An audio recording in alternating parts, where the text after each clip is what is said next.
अस्सलाम वालेकुम स्टूडेंट्स। आज हम गैस एक्सचेंज का टॉपिक स्टार्ट करेंगे। और गैस एक्सचेंज, जैसा कि आपको पता है कि जितने भी लिविंग ऑर्गेनिजम्स हैं, they take oxygen from their environment and eliminate carbon dioxide from their bodies to the environment. तो इस प्रोसेस को हम गैस एक्सचेंज कहते हैं। अब अर्थ का जितना भी ऑर्गेनिक मैटर है, उसके अंदर जितनी भी एनर्जी कंजर्व फॉर्म में मौजूद है, उसका एडवांटेज लेने के लिए या उस एनर्जी को अपनी बॉडी का हिस्सा बनाने के लिए एनिमल्स को दो प्रैक्टिकल प्रॉब्लम्स के साथ लड़ना होता है या उनको सॉल्व करना है। First of all, they must break down and digest the organic matter which they eat. यानी जो कुछ आप खाएंगे उसको ब्रेक डाउन करना है और डाइजेस्ट करना है, so that it can enter the cells that are to metabolise it, ताकि वो इतने छोटे हो जाएं कि सेल के अंदर एंटर हों और उनका मेटाबॉलिज्म हो सके। सेकेंडली, उनको क्या करना है कि सेल के अंदर एरोबिक रेस्पिरेशन के लिए एडिक्वेट सप्लाई ऑफ ऑक्सीजन और कार्बन डाइऑक्साइड को बाहर निकालने का एक वे मौजूद हो, ताकि एरोबिक रेस्पिरेशन को कंप्लीट किया जा सके। अब ये जो प्रोसेस है, ये गैस एक्सचेंज कहलाता है। And the gas exchange with the environment is called external respiration. Simply carbon dioxide का बाहर निकलना और ऑक्सीजन का अंदर आना एक्सटर्नल रेस्पिरेशन कहलाता है। अब रेस्पिरेशन किसके थ्रू होती है? It always occurs through a respiratory surface. तो रेस्पिरेटरी सरफेसेस कौन कौन सी होती हैं? हमारे पास दो तरह के ऑर्गेनिजम्स हैं which we are studying in this book, और वो प्रोटिस्ट्स हैं which are animal like protists, और दूसरे एनिमल्स हैं which are multi cellular animals. तो इनमें 5 मेन तरह के रेस्पिरेटरी सिस्टम्स होते हैं या सर्फेसेज होती हैं। Number 1, plasma membranes. Plasma membrane के अक्रॉस सिंपल डिफ्यूजन के ज़रिए ऑक्सीजन बॉडी के अंदर आ जाती है और कार्बन डाइऑक्साइड बॉडी से बाहर चली जाती है। It occurs through the diffusion due to the difference in the concentration of gases inside the body and outside the body. When the concentration of oxygen decreases inside the body, it always comes from the outer environment to the body, and when carbon dioxide concentration increases inside the body, it always goes outside. Then the second surface is trachea. जैसा कि आपने arthropoda के chapter में पढ़ा था कि trachea जो हैं वो छोटी छोटी नालियों का एक निज़ाम है जिसको ट्रेकियल सिस्टम कहते हैं, और इनके एंड्स के ऊपर स्पायरिकल्स लगे होते हैं। ये स्पायरिकल्स अपनी मर्ज़ी से खोले और बंद किए जा सकते हैं, तो इनके थ्रू भी आर्थ्रोपोड सांस लेते हैं। ट्रेकिया से ऑक्सीजन स्पायरिकल के ज़रिए एंटर होती है और ये ट्रेकिया ट्रेकियोल्स में कन्वर्ट होती हैं। These tracheoles are extended up to every cell and every tissue of the body of an arthropod. तो वहाँ तक ये ऑक्सीजन को लेकर जाते हैं और कार्बन डाइऑक्साइड को वहाँ से वापस लाते हैं। देन क्यूटेनियस एक्सचेंज, जो बॉडी सरफेस या स्किन के थ्रू होता है और जैसा कि एम्फीबियंस में कॉमनली होता है। देन गिल्स, फिशेज़ और एम्फीबियंस की वो स्पीशीज़ जो कि पानी में रहती हैं या पानी में सांस लेती हैं, उनके लार्वी हैं आमतौर पर जो गिल्स के ज़रिए सांस लेते हैं।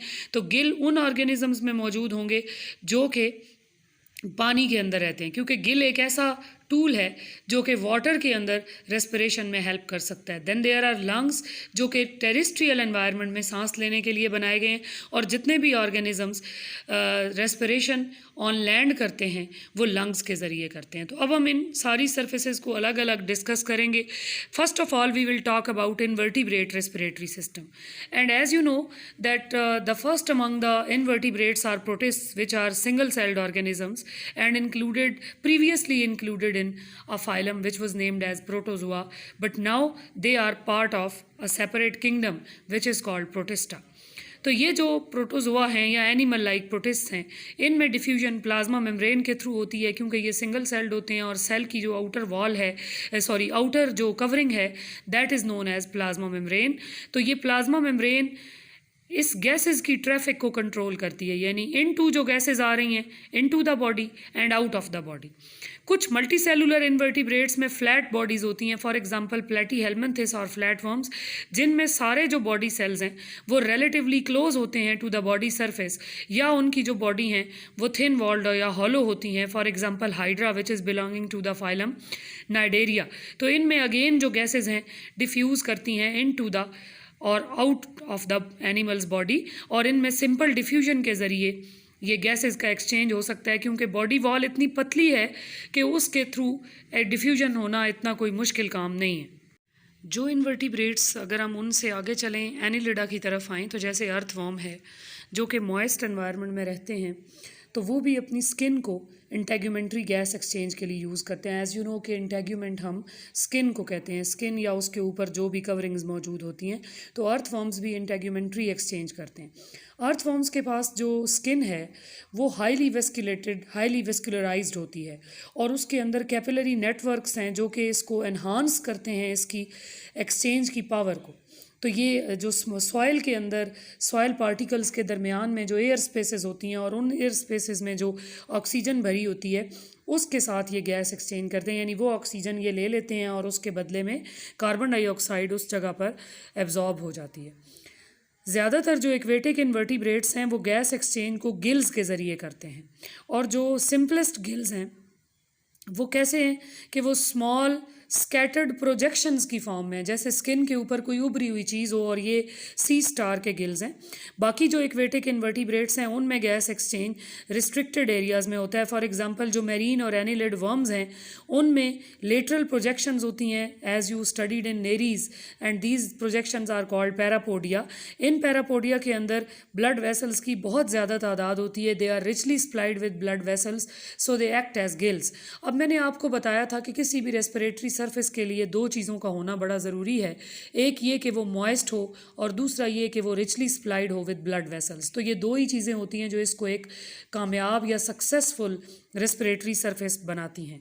क्रस्टेशिया और मोलस्का में ऐसे गिल्स होते हैं which are compact and protected with hard covering devices, कि इनके ऊपर कुछ ऐसे डिवाइस लगे होते हैं जो इनको ज़रूरत ना पड़ने पर बंद भी कर देते हैं। कुछ गिल्स हाईली ब्रांच स्ट्रक्चर्स में डिवाइडेड होते हैं ताकि गैस एक्सचेंज का एरिया जो है उसको मैक्सिमाइज़ किया जा सके। आप ये देखें कि जितनी ब्रांचिंग ज़्यादा होगी प्रोजेक्शंस की, उतनी ज़्यादा सरफेस एरिया उसका बढ़ता जाएगा। तो क्योंकि रेट ऑफ गैस एक्सचेंज जो है that is directly proportional to the surface area exposed, तो जितना सरफेस एरिया ज़्यादा होगा उतना रेट ऑफ गैस एक्सचेंज ज़्यादा होगा। कुछ टेरेस्ट्रियल इन्वर्टिब्रेट्स जो हैं, for example insects, centipedes, mites, ticks और स्पाइडर्स, उनमें ट्रेकियल सिस्टम्स होते हैं जिसको अभी हमने डिस्कस किया, which is made up of highly branched chitin lined tubules which are called tracheae. तो ये ट्रेकी बॉडी के बाहर जहाँ पर खुलती हैं वहाँ पर ढक्कन की तरह के स्ट्रक्चर्स होते हैं विच आर कॉल्ड स्पायरिकल्स। उनके ऊपर क्लोयर डिवाइसेस भी प्रेजेंट होते हैं जो कि वाटर लॉस को कम करने के लिए यूज़ किए जाते हैं, कि अगर कोई ऐसा वक्त आ जाए कि जब हमें ये लगे कि वाटर लॉस यहाँ से ज़्यादा हो रहा है, उस ऑर्गेनिज्म को ये लग रहा हो, या वो ऐसे एनवायरनमेंट में चला जाए जहाँ पर धूप बहुत ज़्यादा हो और उस वक्त उसको एज सच क्लोयर, उसको मतलब स्पायरिकल को खोलने की ज़रूरत ना हो, तो वो क्लोयर डिवाइस के ज़रिए उसको बंद कर लेता है। स्पायरिकल्स के आगे ब्रांचिंग ट्रेकियल ट्रंक्स होती हैं जिनके अंदर से कुछ और मज़ीद स्मॉल ब्रांचेस निकली होती हैं विच आर कॉल्ड ट्रेकियोल्स। और ये जो ट्रेकियोल्स होती हैं these are commonly called commonly they are blind ending tubules. So these blind ends lie close to all cells of the body. पहले भी मैंने आपको बताया कि ये in close contact होती हैं to all the cells and tissues of the body of a arthropod.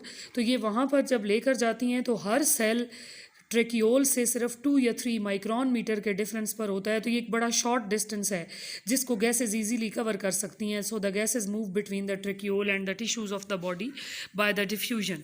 तो ज़्यादातर जो इंसेक्ट्स होते हैं उनमें वेंटिलेटिंग मैकेनिज्म्स होते हैं जो एयर को into and out of the body move करने में हेल्प करते हैं। Here you can look at the diagram of an arthropod. इसके स्पायरिकल्स भी आपको नज़र आ रहे हैं और इसकी टिब्यूल्स को भी आप देख सकते हैं। ये इसकी टिब्यूल्स हैं जो बॉडी के हर सेल के करीब पड़ी होती हैं। तो ये यहाँ पर आप इसको देखें कि ये स्पायरिकल होता है, ये एपिथेलियल सेल्स हैं which are internally lining the tubules, और ये यहाँ पर आप देखें कि एक ट्रेकियोल का जो एंड होता है वो हर सेल या हर बॉडी पार्ट तक गया होता है। अब जो ट्रेकिया है उसके अंदर से ही गैसेस बाहर भी आ जाती हैं, अंदर भी चली जाती हैं। फॉर एग्ज़ाम्पल जो फ्लाइट मसल्स हैं किसी भी इंसेक्ट के लिए बड़े इंपॉर्टेंट हैं क्योंकि उनको बहुत ज़्यादा ऑक्सीजन की ज़रूरत होती है। वो अल्टरनेटली कंप्रेस और एक्सपेंड कर रहे होते हैं। The large tracheal trunk is expanding and compressing due to the flight muscles. तो ये ट्रेकिया की वेंटिलेशन में हेल्प करते हैं ये मसल। जब ये उसको दबाएंगे, कंप्रेस करेंगे तो एयर उसके बाहर मूव करेगी, और जब उसको एक्सपेंड करेंगे तो एयर उसके अंदर एंटर होगी क्योंकि एरिया ज़्यादा हो जाएगा। अब जो अरेक्निड्स हैं उनके अंदर भी ट्रेकिया भी होते हैं, बुक लंग्स भी होते हैं, और अरेक्निड्स में कौन आते हैं? स्पाइडर्स आते हैं और स्कॉर्पियंस आते हैं। तो ये ट्रेकिया, बुक लंग्स दोनों अलग अलग भी हो सकते हैं, उनमें डिपेंड्स अपॉन द स्पीशी, या फिर दोनों चीज़ें भी हो सकती हैं। तो बुक लंग्स क्या हैं? Book lungs are the paired invaginations of the ventral body wall that are folded into series of leaf-like lamellae.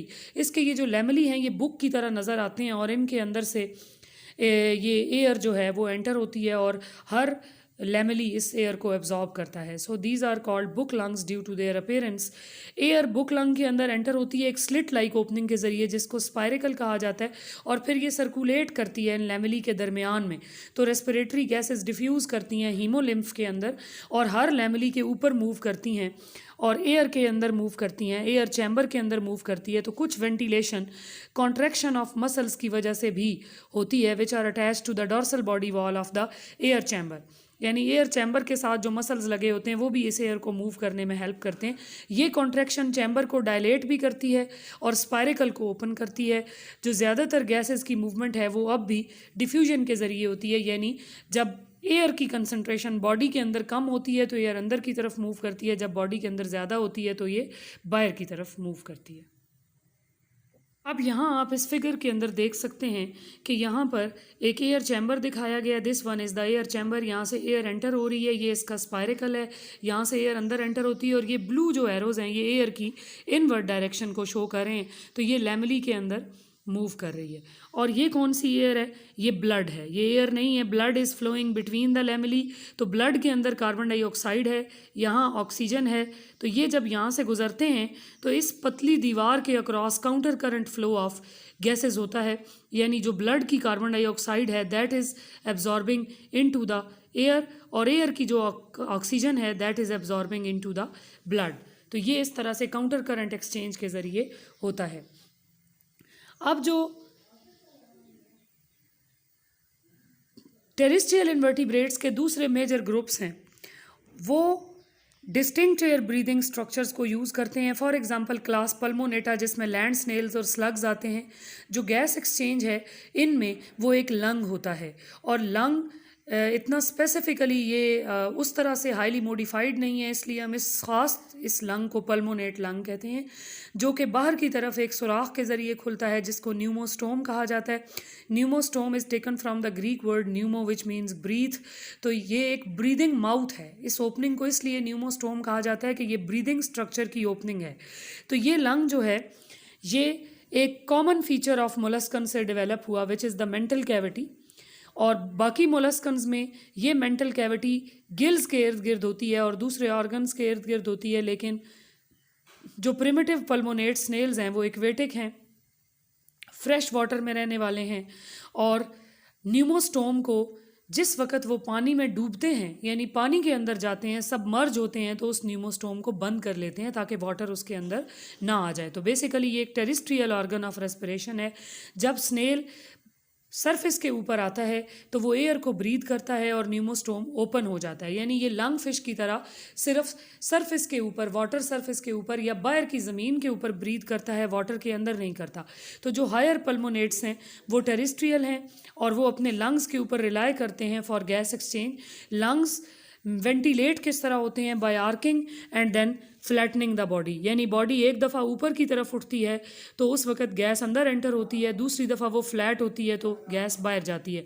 तो ज़्यादातर जो गैस एक्सचेंज है वो डिफ्यूजन के ज़रिए होता है थ्रू द न्यूमोस्टोम, जो आम तौर पे ज़्यादा वक्त ओपन रहता है। अब यहाँ आप इस फिगर में देखें, ये एयर का फ्लो हो रहा है और ये न्यूमोस्टोम है। This one is pneumostome. यहाँ से ये एयर मेंटल कैविटी के अंदर, ये देखें, यहाँ से एंटर हो रही है, पूरे में फिरती है और फिर यहीं से ये वापस भी आती है। और जो इसका लंग है वो कहाँ पर मौजूद है? इसी मेंटल कैविटी के अंदर मौजूद है। तो वहाँ से लंग जो है वो इस ऑक्सीजन को ले लेता है और कार्बन डाइऑक्साइड यहाँ से दोबारा बाहर आ जाती है। तो ये पल्मोनेट लंग का रेस्पिरेशन का तरीका है। तो आज हम इतना ही पढ़ेंगे, कल हम वर्टिब्रेट रेस्पिरेटरी सिस्टम्स को इंशाल्लाह स्टार्ट करेंगे। अल्लाह हाफिज़।